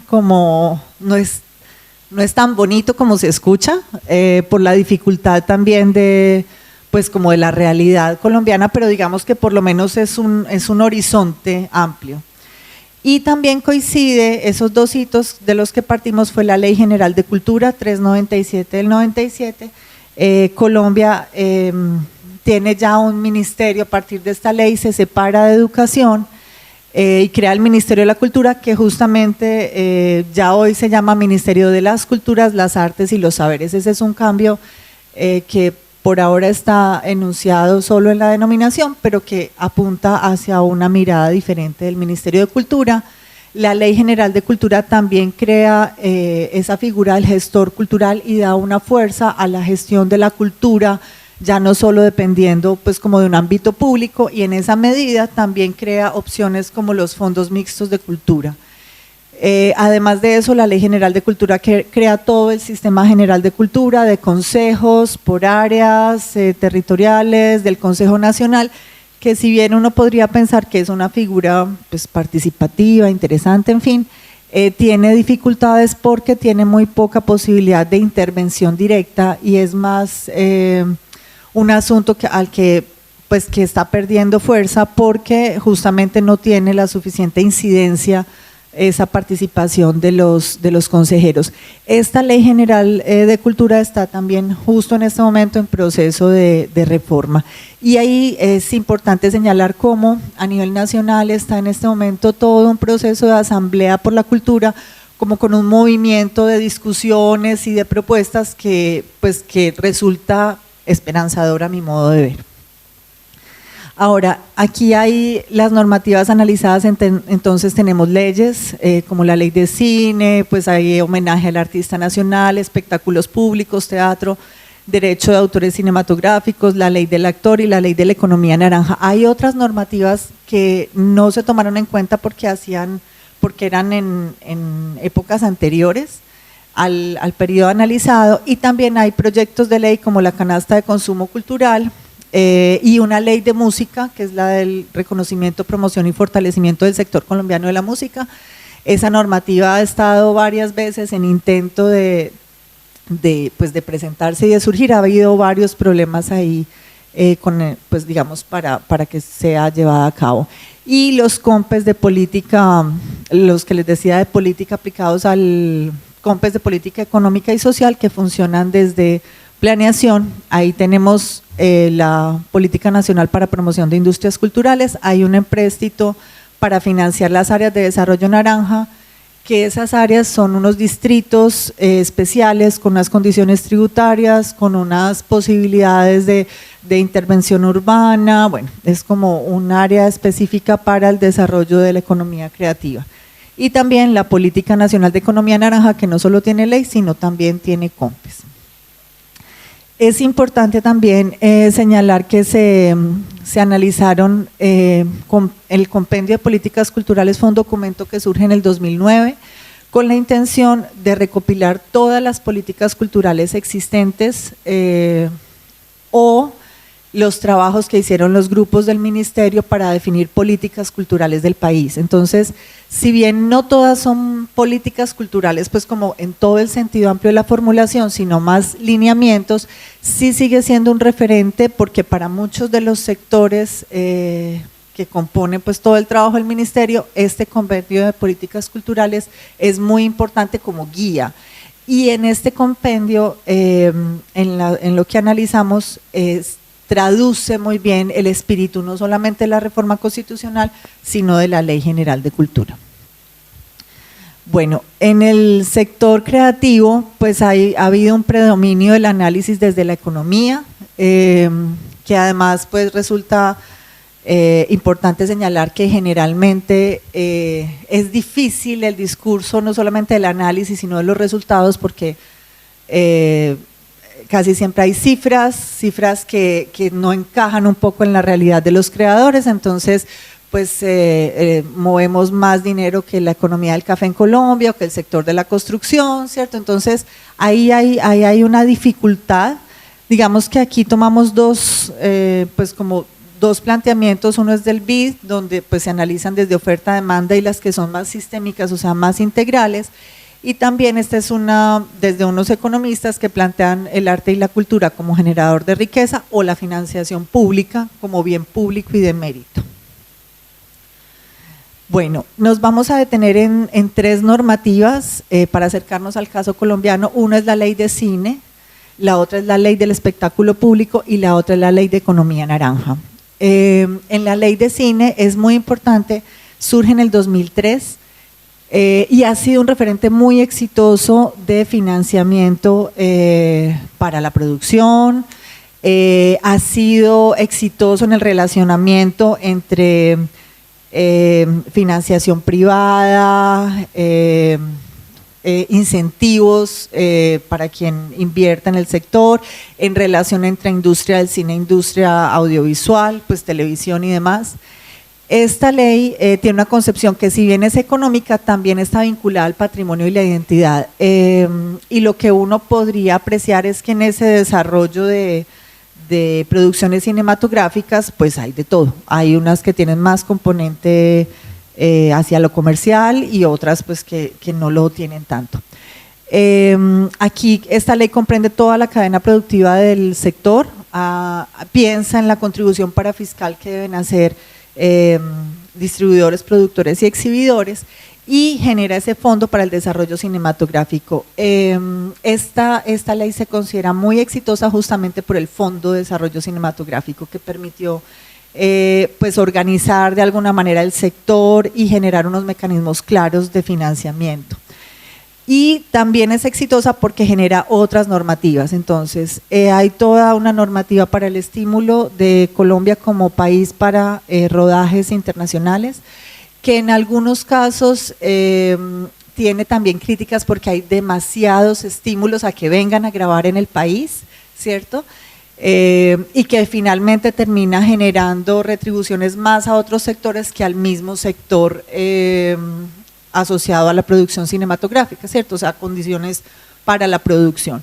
Pero también, bueno, empiezan a generarse búsqueda de normativas para los derechos de los autores cinematográficos, los derechos, pues, o el trabajo del actor, ¿cierto? Ahora empieza a pensarse también qué pasa con si es necesaria una normativa para los extra, porque no son los mismos que los actores, ¿cierto? Entonces empieza también esta normativa a generar otras opciones de legislación, y un asunto que es muy importante que vimos en esta normativa, más que en todas las que pudimos analizar, es que aquí sí hay un sector que empieza a acercarse a la necesidad de legislar y empieza a acercarse a cómo tenemos que participar en la búsqueda de que se aprueben las normas que necesitamos, cómo empiezan a asociarse los actores, pero también cómo empiezan a criticar en el asunto de las normativas, por ejemplo, asociadas a la comunicación digital. En el segundo caso tenemos la Ley de Espectáculos Públicos, y esta Ley de Espectáculos Públicos lo que hace es organizar el sector y también definir condiciones a nivel nacional. ¿Qué pasaba?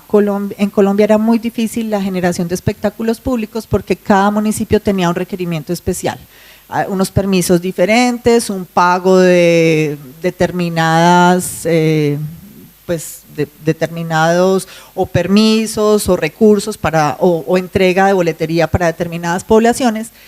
Y lo que hace la ley del espectáculo público es definir qué son las artes escénicas, cuál es el rol de productor, bueno, ahorita nos detenemos en la contribución para fiscal, y definir esas condiciones a nivel nacional, que lo que hace es que un productor pueda llegar y saber cómo es la ruta en la que se mueve y cómo puede ser claro la posibilidad de pasar de un lugar a otro.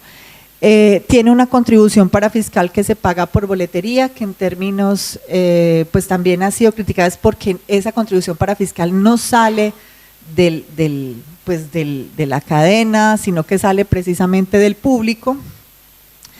Y lo que vemos con la ley del espectáculo público es que si bien ha tenido bondades, porque ese impuesto para fiscal lo que hace es que se revierte a nivel municipal en infraestructura cultural. Ha sido muy difícil que esa infraestructura cultural pueda, o sea, que los recursos a los que se accede puedan ser para cierto tipo de organizaciones culturales, porque no tienen un nivel de formalidad o no pueden tener los requisitos necesarios para recibir esos recursos que ya están recaudados. Esa es una dificultad de la normativa, y la otra dificultad es que no está clara en la normativa el porcentaje entre la reinversión en esa infraestructura cultural de lo público y lo privado. Entonces, sí los privados sí pueden acceder, pues, o otras formas de organización, pues, cooperativas y en fin, pero también está lo público. Entonces, dependiendo de la localidad, el municipio dice, no, yo necesito mejorar esta infraestructura, entonces utilicémoslo para lo público. Es un recaudo del ministerio, pero con traslado municipal.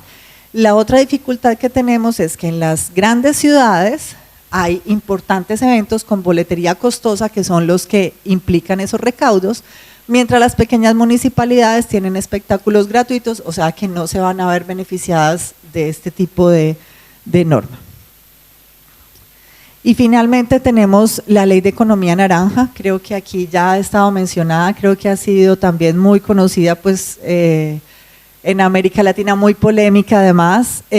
Creo que también es importante, pues seguramente con muchos colombianos tendrán ustedes sus visiones, pero creo que es una normativa que genera mucha expectativa por fuera y también al interior del país, y también muchísima controversia. Y por eso también empezamos diciendo que, pues, no, en economía y cultura en Colombia no empiezan a partir de la economía naranja. y hay antecedentes muy importantes como la ley de cine, por ejemplo, o como la política de emprendimiento cultural del 2010, ¿cierto? Que empiezan a generar un camino.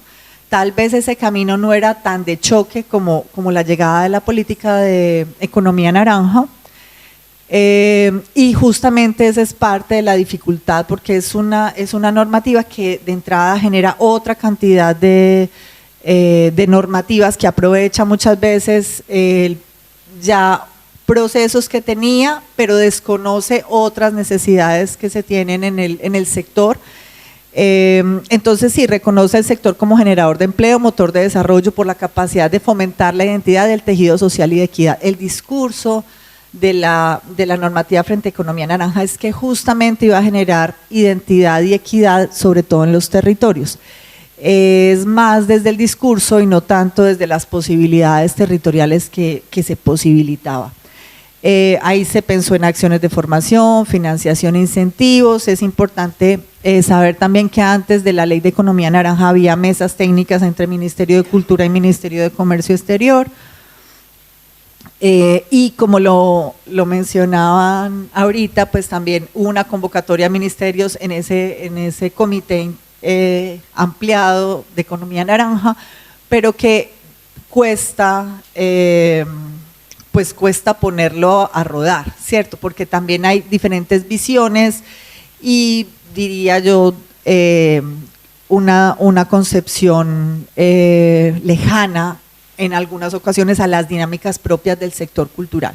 Entonces eso tiene mucha resistencia en el sector y se vio durante la implementación de la normativa cómo había muchísima resistencia para participar en cierto tipo de procesos, pues porque es que no estamos de acuerdo con que la cultura sea una mercancía, y parte de eso fue lo que incluso en lo consultado pues había una petición expresa en el pliego del paro nacional para retirar la normativa, porque era justamente la concepción de mercancía de la cultura. Y también hay un problema frente a la claridad de los sectores incluidos, porque al ampliar el espectro, pues hay sectores que evidencian indicadores mucho más fáciles de medir, con procesos mucho más formalizados y donde los resultados efectivamente son mucho más exitosos que frente a otros sectores más tradicionales. Bueno, aquí pues esto es más conclusiones preliminares, porque si bien hicimos el acercamiento en general a las normativas, el acercamiento en este tipo de normativas específicamente pues está en etapa de trabajo. Lo que podríamos decir es que la reforma constitucional del 91 y la Ley General de Cultura efectivamente están fundamentadas en el valor artístico, pero también pensando en esa condición económica de alguna manera. Y porque además abren el ámbito de la gestión cultural y pues incluso para pensar cómo es que debe gestionarse la cultura específicamente. Ahí se piensa siempre en la diversidad de las identidades y las dinámicas locales, es una constante, todas las normativas analizadas siempre tienen por lo menos enunciado que hay que considerar esa diversidad de las identidades y las dinámicas locales. Los desarrollos normativos que se han generado de alguna manera han fortalecido ciertos procesos, además del aumento en producciones o de la circulación en el caso del espectáculo público o pues cierto tipo de incentivos tributarios, sí han beneficiado, pero volvemos a lo mismo, tiene más aplicación en las grandes ciudades que en las pequeñas localidades. Frente a la ley de cine es un referente, pero no ha generado réplicas en otros sectores. O sea, para todos es como qué bueno que tuviéramos una ley de cine en este sector, pero no se ha concretado en algunos casos porque es como si cada uno tuviera su propio fondo. Entonces, de alguna manera, desde la institucionalidad es cómo haríamos para generar pues que cada uno se maneje de manera independiente. Y pues sí es destacable como todos los desarrollos posteriores que ha habido con otras normativas y con la participación del sector frente a la generación de normativas. En la ley del espectáculo público realmente sí ha resultado para la formalización de ciertos procesos, pero volvemos a lo mismo, cómo funciona en los territorios y cómo generaríamos en los territorios también esa capacidad también de redistribución del recurso, porque no, si el parafiscal se paga sobre la boletería costosa, entonces esa posibilidad no va a estar en las pequeñas localidades. Vale, sí. Y con la economía naranja estamos pasando de una economía creativa a la economía popular, y eso lo pensaría como lo dejaría como un reto, que es realmente el cambio en el gobierno de pensar la economía popular. Entonces ahí sí tendríamos que mirar cómo funciona. Y finalmente hay un horizonte de investigación que implica el análisis comparado de la realidad entre regiones y entre sectores, como insumo para la revisión de las políticas culturales. Es muy importante que pudiéramos revisar las políticas, la legislación, los planes, porque en esa medida vamos a tener datos que nos lleven a tomar mejores decisiones. Muchas gracias.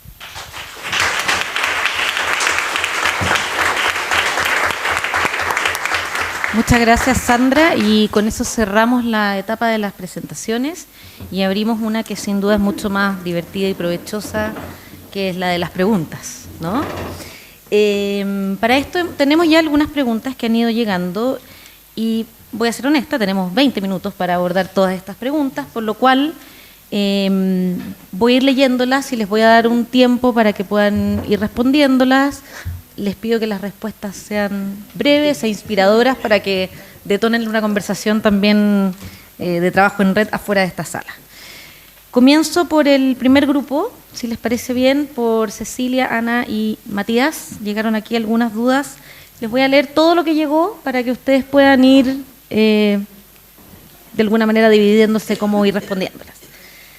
Partimos por una pregunta que dice así: ¿qué papel encuentran que tuvo la organización colectiva y las asociaciones de artistas para estas políticas durante la pandemia en ambas ciudades?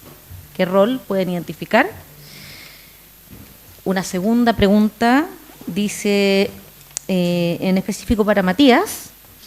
Matías, en el campo de las políticas de seguridad social para la cultura, ¿existe un diálogo entre WIPO y OIT como instituciones del sistema de Naciones Unidas para tener una agenda común? Esa es una duda específica. Y acá hay otra para el grupo. El grupo habló de ciertos mecanismos que tenían que ver con el UBI, que es el Universal Basic Income, ¿no?, para los artistas. ¿Cómo funcionan, por cuánto tiempo y para quiénes? Si podrían detallar un poco más de esa realidad.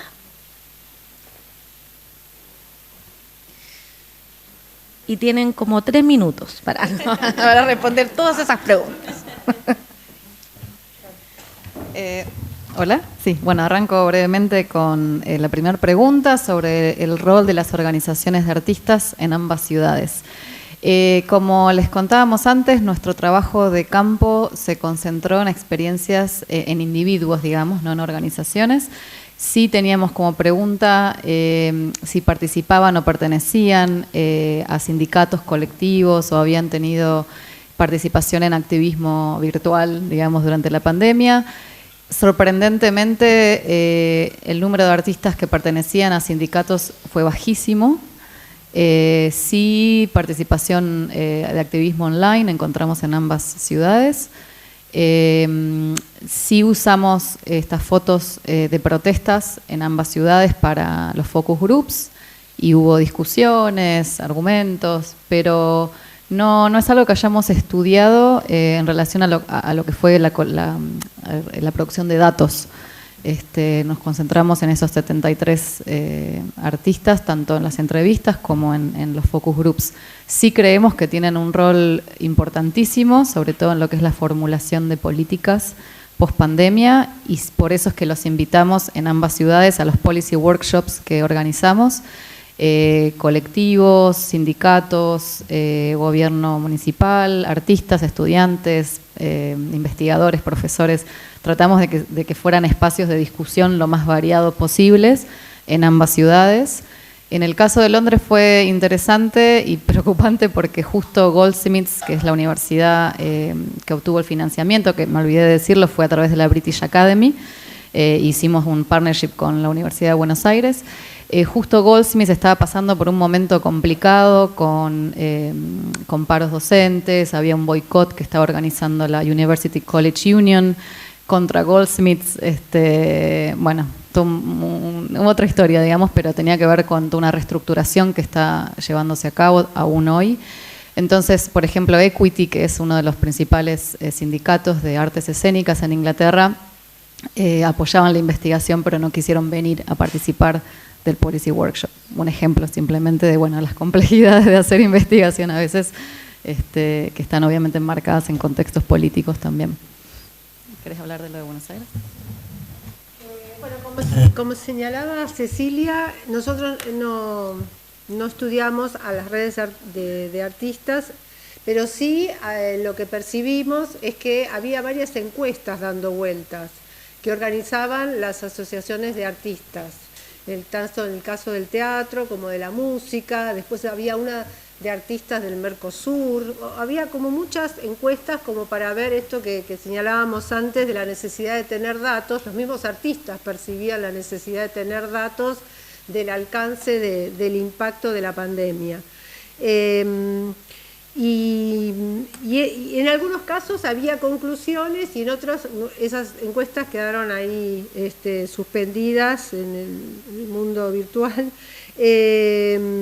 Pero sí, lo que sí también, cuando estábamos buscando información, vimos que en relación a este fenómeno que mencionamos de la digitalización y del alcance y el valor que para algunos de los sectores tenía la digitalización, en particular para los músicos, que sí reconocían y no tenían un conflicto, como en el caso del teatro, al menos inicialmente, se había armado como una red de músicos independientes y habían armado un link de música de los artistas, de los músicos independientes, para que circulara y que de esa manera fueran escuchados vía Spotify, ¿no?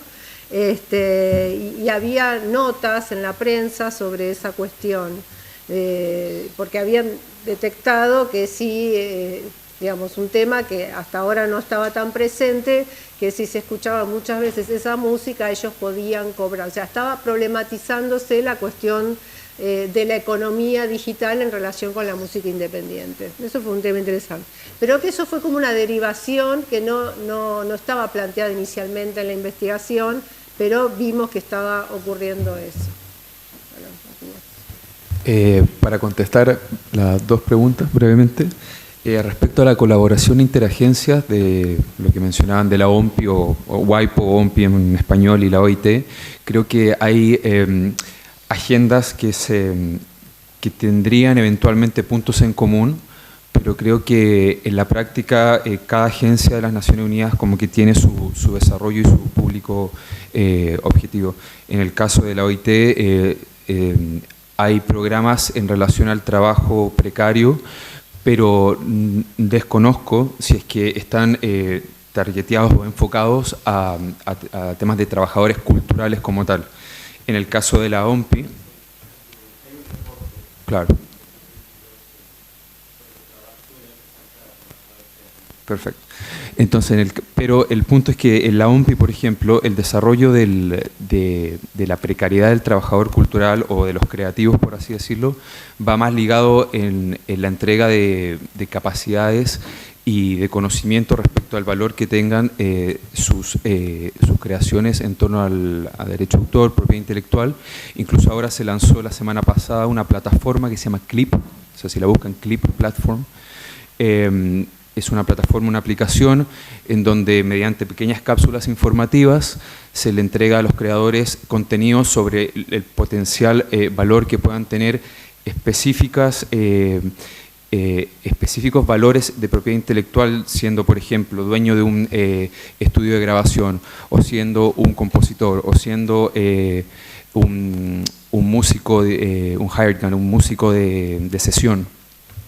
Entonces es como que las estrategias, creo yo, que son distintas, y internamente se habla este tema de la colaboración interagencia, pero creo que es a nivel burocrático es complejo, digamos, llegar a ese nivel. Y respecto al tema de las de Universal Basic Income, como para explorar un poco sobre eso, el caso de Irlanda al menos, pensando en un país de 5 millones de habitantes, se planteó un programa de 3 años, del 2022 al 2025, un presupuesto inicial de 25 millones de euros para el 2022, para arrancar, digamos, y después un presupuesto anual de 34 millones de euros para los otros 2 años restantes, y se seleccionaron de 8.000 candidatos, se seleccionaron 2.000, y esos 2.000 fueron beneficiados con 325 euros semanales como Universal Basic Income. Y eso en el fondo lo que van a hacer es rastrear, o sea, analizar a lo largo del tiempo cuáles van a ser las implicancias financieras, de estabilidad emocional, financiera, profesional, contra un grupo de control de 1.000 artistas voluntarios que no recibieron ese beneficio. Entonces, eso es como el ejemplo, digamos, considerando los valores y considerando también lo importante que es el tamaño de un país como Irlanda. O sea, son 5 millones y esos son más o menos los números que se manejan para el plan piloto. Eso. Sí, claro. Sí. ¿Y esto implica que no pueden recibir otro ingreso o sí pueden hacerlo cuando reciben este pago mensual? O sea, podrían, entiendo que se puede, pero claro, pero creo yo que la idea del estudio es como considerar el estado base de esos 325 euros semanales y compararlo. Claro, exacto. Quería solamente agregar que UBI, o sea, es Universal Basic Income, es por definición universal, va más allá del grupo de artistas, digamos. Lo que se está haciendo en varios países y ciudades son pilotos solamente para artistas, que son como adaptaciones de la UBI. La UBI es una noción muy compleja que implicaría reorganizar sistemas de seguridad nacional, etcétera, y hay distintas versiones y modelos y muchos trials que son como pilotos. En el caso de Irlanda fue, según entiendo, solamente para artistas y como bien explicó Matías, se están estudiando todavía los resultados y junto a ese grupo de control que se estableció también de artistas. Bien. Tengo otra pregunta por acá. Sofía. Sofía, ¿puedes detallar algunos resultados del análisis en el nivel 3? En particular, las preguntas dicen, ¿es posible de medir? ¿En qué invierten? ¿Existen algunos indicadores posibles? Es la pregunta del millón, la verdad. De hecho, es más, yo creo que a nivel 1 es difícil encontrar información sobre impacto. A nivel 3, para que se hagan una idea, de todos los países que revisamos, que fueron 14 en los que encontramos información, en el caso de Brasil era una publicación que era un compendio, como en el caso de Chile es el Informe Anual de Estadísticas Culturales, pero es un documento que se publica con un horizonte de 3 años, en ese caso era entre el 2017 y el 2020, si no estoy mal, pero no era un documento periódico, por lo tanto tuvimos la suerte de que había surgido en ese periodo, pero no era algo que fuese algo sistemático en el tiempo que uno pudiese revisar con mayor profundidad. Entonces, ese es el caso de Brasil, donde ahí aparecía claramente la relación entre el presupuesto a nivel, o sea, el presupuesto total, perdón, en el nivel 3. En el caso de Colombia, lo solicitamos y afortunadamente nos lo entregaron porque justamente en el marco de la política naranja estaban desarrollando un sistema muy acucioso de medición, entonces nos lo entregaron porque además venía con la chapa del BID, entonces como que había un áurea que permitía ese tipo de cosas. Y de hecho lo mismo sucedió en el caso de Uruguay con el nivel 1. El dato de la cuenta satélite de cultura de Uruguay no estaba disponible, publicado a nivel de presupuesto, pero gracias a que logramos gestionar esa entrevista, logramos llegar a el dato porque fue gestionado a partir de los investigadores. Entonces, y en el caso de Argentina, el dato estaba, pero estaba a nivel de per cápita, si no estoy mal, era un año de referencia distinto, era el 2017, no el 2018, y era muy difícil hacer la comparación porque no sabíamos, al ser un per cápita, no teníamos claro cuánto era el N total. Entonces, por eso no lo incluimos, ¿ya? Eso es como... entonces, y de hecho...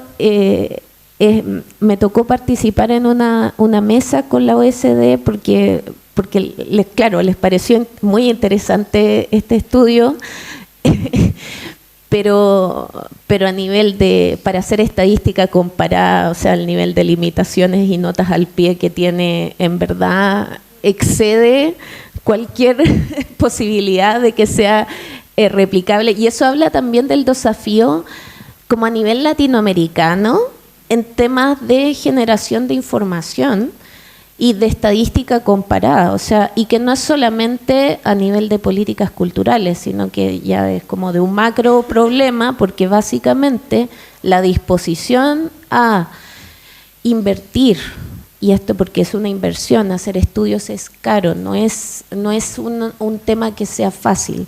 Entonces, invertir en generación de información es algo que, por lo general, es muy difícil de justificar para la política cultural o para la política pública en general, pero es muy necesario. Bien. Sigo avanzando. Tenemos acá algunas preguntas para Alejandra. Alejandra, si la cultura aporta un 9% del PBI, pero los artistas son precarizados y subremunerados, ¿quiénes están captando entonces la renta cultural? Ok, bueno, aquí primeramente pues es importante señalar que el sector cultural en México pues no solamente incluye a los artistas que se desempeñan en el ámbito independiente. Hay una lógica también en el país muy fuerte sobre el desarrollo de las industrias creativas y pues en ese sentido pues ya entra toda una serie de trabajadores culturales que por su nivel socioeconómico, por sus capitales culturales, por el capital social, pues están precisamente, ¿no? Primeramente en sectores pues más muy privilegiados, ¿no? A eso también, insisto, con esto quiero mencionar o señalar que pues el sector cultural en México es totalmente heterogéneo, esa es una, y también mencionar, ¿no? Pues la ola privatizadora, que cuando hay festivales culturales, cuando hay conciertos y todas estas actividades culturales, pues hay un fuerte incorporación de la industria privada, que pues son los que participan, ¿no? en esta situación. Y bueno, pues también mencionar que a pesar de las condiciones precarias y a pesar de las desigualdades, pues también principalmente todos los que se desenvuelven en el ámbito independiente, al recibir financiamiento público y también privado, pues también están contribuyendo, ¿no? A la economía. Ok. Tengo un comentario que llegó, pero te lo voy a leer porque me parece atingente no solamente para Alejandra, sino que también quizás es algo que podemos abordar más en común dentro de la mesa y poder linkearlo en los 3 minutos que nos quedan. Dice así, un comentario es que, para Alejandra en puntual, me parece fundamental que se agregue la categoría de la interseccionalidad para el análisis del trabajo creativo y la inequidad o la injusticia social que experimentan en particular las mujeres. Sí. Las mujeres artistas cuya trayectoria está cruzada, muchas veces definida también por el trabajo de la crianza y los cuidados. Sí, bueno, es que ya en la última parte que me he quedado de las entrevistas, empecé a explorar la situación de las actrices que se desenvuelven igualmente, ¿no?, en el ámbito independiente. Y bueno, ayer había una plática importante de un académico peruano que hablaba aquí está, que hablaba precisamente de las desigualdades en el ámbito del cine, y bueno, en relación con este caso, ¿no?, de las actrices, pues también las desigualdades de género están muy marcadas, de manera así muy práctica, ¿no? Lo que me comentaban es que aquellas que están embarazadas o que son mamás viven una situación de exclusión, ¿no? Viven, y si a eso le sumamos la falta de protección de derechos laborales, pues la situación se vuelve más crítica, ¿no? Y por eso es que definitivamente tiene que haber un serio compromiso del Estado para otorgar seguridad social. Y con la pandemia lo único que hizo fue destapar este problema, ¿no?, histórico, estructural, que está no solamente en México, sino pues ya lo hemos visto, ¿no?, desde el Reino Unido, pasando por Argentina, Brasil. Es una situación pues complicada, ¿no? Ok, bueno, tenemos que terminar lamentablemente esta conversación, pero sin duda han sido ideas muy productivas y provechosas que queremos poder seguir compartiendo a lo largo del día de mañana, que es el día que nos queda. Antes me piden un aviso de utilidad pública. Lamentablemente se perdió un bolso de una de las personas participantes, entiendo que con un computador también dentro. Este es el momento de... Entonces, bueno, como pasa en todas partes, ¿cierto? Solamente si alguien ha visto, ve o vio por ahí un bolso, este bolso es negro, tiene tiras o manijas de color rojo. Así que les pedimos la colaboración en si alguien lo encuentra o lo ve, ¿ok? Bueno, muchas gracias y un aplauso a nuestros invitados y invitadas.